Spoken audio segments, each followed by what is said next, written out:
As I was always the one to, beg to go out with friends, beg to go do something and be with people. There were times where I just wanted to stay inside and kind of isolate and be by myself while I viewed those images. So I started to fall away from my family, and I didn't want them to talk to me.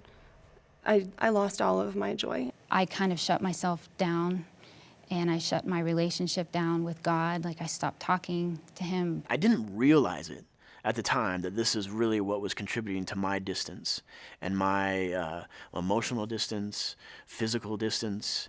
The opposite of addiction is not sobriety. It's connection. Sobriety is important, and you really have to get sober so you can do the work of understanding that relationship.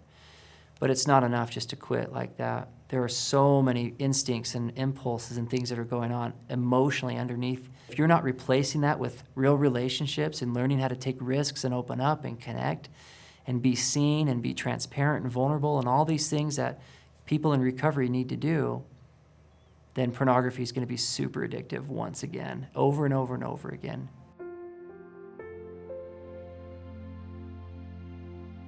When one tries to rebuild relationships after serious damage has taken place, the only way that those relationships can be rebuilt is to forget yourself and become more like the Lord. The only way you can do that is to overcome that natural person who wants an eye for an eye and a tooth for a tooth, and be submissive to the will of the Lord, who asks us to love our neighbors as ourselves.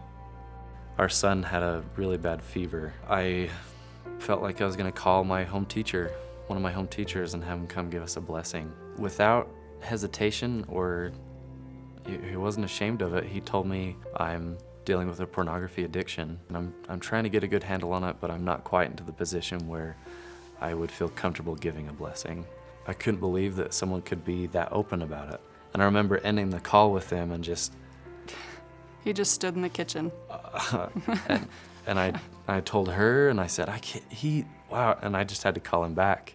And I just opened up to him and said, me too, and it's becoming a huge problem, and I don't know what to do, and from then on, it just took off.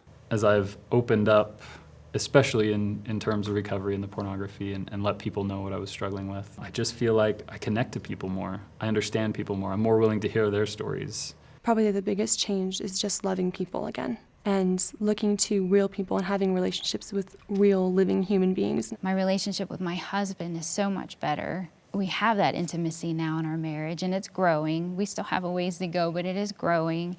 We didn't have that before. I didn't even know what that was. I tried for so many years to battle this on my own and just realized that I am not nearly enough for that.